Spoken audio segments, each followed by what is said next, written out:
Hey guys, so yes, it's planting day, but today is a day I've got to finish the irrigation. These are the beds. Now I've talked about these earlier.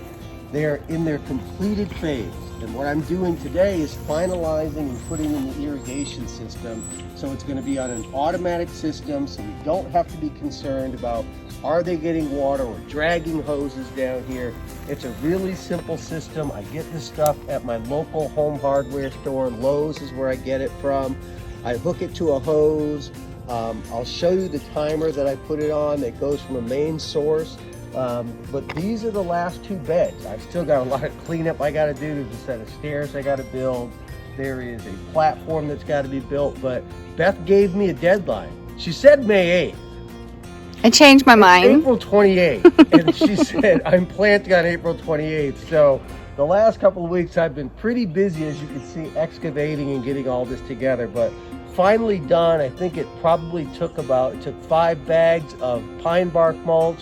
It took some tree limbs and sticks and twigs, and then it took 5 bags of compost and 25 bags of topsoil, because my local place down the street, my local nursery where we get our stone and all that, had no topsoil. Had to pivot, had to go to the store and buy bags, which was a little easier to handle. It's just a lot, and I had to make 2 trips because I underestimated. So what I would say to you guys, lesson learned, is do your math. Learn what cubic inches are, so that you can actually calculate the cubic inches. You can look at the bags and figure out how much, so you don't have to drag your trailer all the way back to Lowe's. So I'm gonna be putting in some irrigation. We'll be doing some filming along the way. It's a good day. It is the spring summer garden at Little Acorn Farm. Stay tuned. Hey guys, welcome back to Cooking with the Frisbees. Today is a garden day and I'm super excited because today is the day all these lovely guys go in the ground.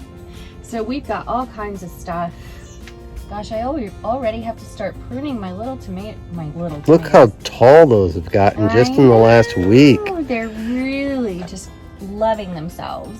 So we've got cherry tomatoes and heirloom tomatoes and big boy tomatoes, and we've got all different types of squashes. So we've got patty pans, yellow squash, zucchinis, all of those.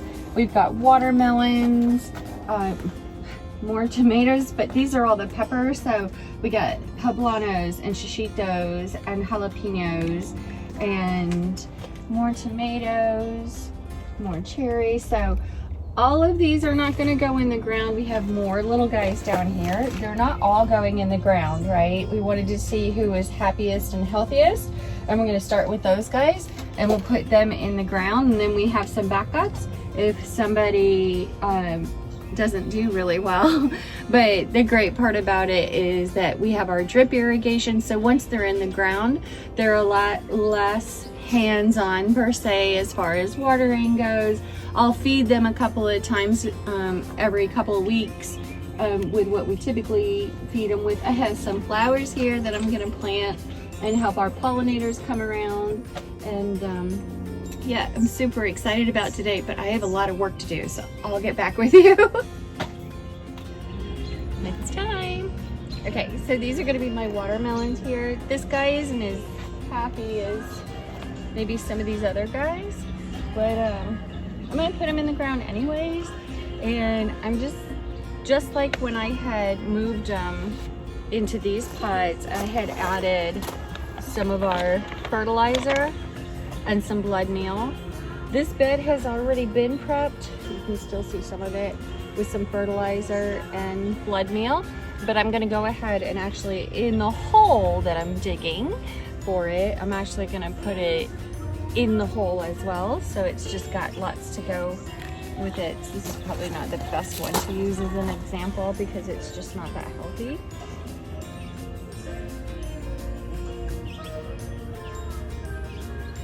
But there we go. The first official plant of the season. First official one.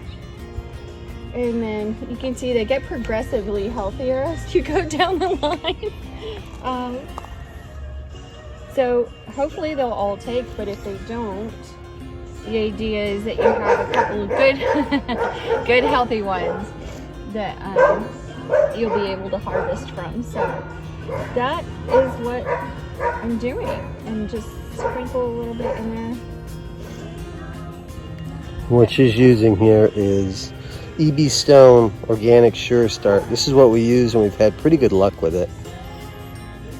So Beth has everything all set up. You see the peas are in here, and then she's got everything all set up right here. That is going to work out just perfectly the way that's all set up. So she comes and sets her plants, and then we're putting them in.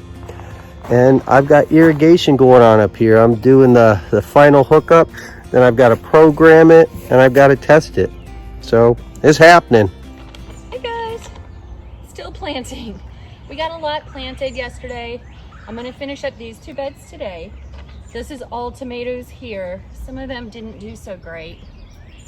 So we'll see if they recover from it. Still doing the fertilizer, the EB Stone, and because these are tomatoes and they use a lot of nitrogen, I've got some blood meal here too. So just gonna sprinkle a little bit into the hole before I put the plants in, and hopefully we will have happy, healthy tomatoes. In case you were curious what kind of tomatoes these are heirloom tomatoes.